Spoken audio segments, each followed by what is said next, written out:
এই মুহূর্তে টি-20 ক্রিকেটে Chris Gayle, AB de Villiers, Brendon McCullum এদের চাইতে কি কোনো অংশে কম বৈভব সূর্যবংশী?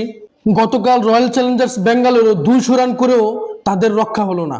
বৈভব সূর্যবংশী এবং ধ্রুব জুরেলের তাণ্ডবে তারা 6 উইকেটের বিশাল ব্যবধানে ম্যাচ হারতে হয়েছে। তবে আমার কথা হচ্ছে, বৈভব সূর্যবংশী যখন তিনি Hazlewood, Bhuvneshwar Kumar, Tim David, Krunal পান্ডিয়াদেরকে পিটাচ্ছিলেন, তখন বিরাট কোহলি আসলে কি চিন্তা করছিলেন যে একটা সময় এইভাবেও ক্রিকেট খেলা হবে ভিডিও গেমসের মতো? তার উপস্থিতিতে সকল স্পটলাইট ছিল বৈভব সূর্যবংশীর দিকে। তবে ধ্রুব জুরেলের ম্যাচ উইনিং নককে কোনোভাবেই ছোট করে দেখা যাবে না।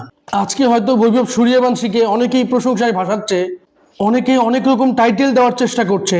তবে ক্রিকেটে একটা কথা রয়েছে, যত বড়ই ক্রিকেটার হোক না কেন, খারাপ সময় আসবেই। এই বৈভব সূর্যবংশী, যার এখনো ইন্টারন্যাশনাল ক্রিকেটে অভিষেক হয়নি, এখনই তিনি যে হাইপ তুলেছেন, ভবিষ্যতে যখন তার খারাপ সময় আসবে, আমরা কি বৈভব সূর্যবংশীকে আগলে রাখতে পারবো, নাকি তার সমালোচনা করে, ব্যক্তিগত আক্রমণ করে তার আত্মবিশ্বাসকে ডাউন করে ফেলবো? আমি চাইবো ভারতীয় ক্রিকেট ফ্যান্স এবং ক্রিকেট বোর্ড দ্বারা ক্রিকেটের এই বিরল প্রতিভাকে লাইনচ্যুত করে না ফেলে।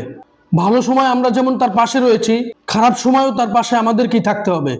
আন্তর্জাতিক ক্রিকেটে যে সমস্ত বোলারদের নাম শুনলে ব্যাটসম্যানদের শরীরে কাঁপন ধরে যায়, জাসপ্রীত বুমরা, হেজেলউড, তাদেরকে তিনি টার্গেট করে করে আইপিএলে পিটাচ্ছেন এবং সেই বিখ্যাত বোলাররা অসহায় হয়ে শুধু তার ব্যাটিং দেখছে। অতএব বোঝাই যায় এই জেনারেশনের জন্য বৈভব সূর্যবংশী কত বড় অ্যাসেট হতে যাচ্ছে।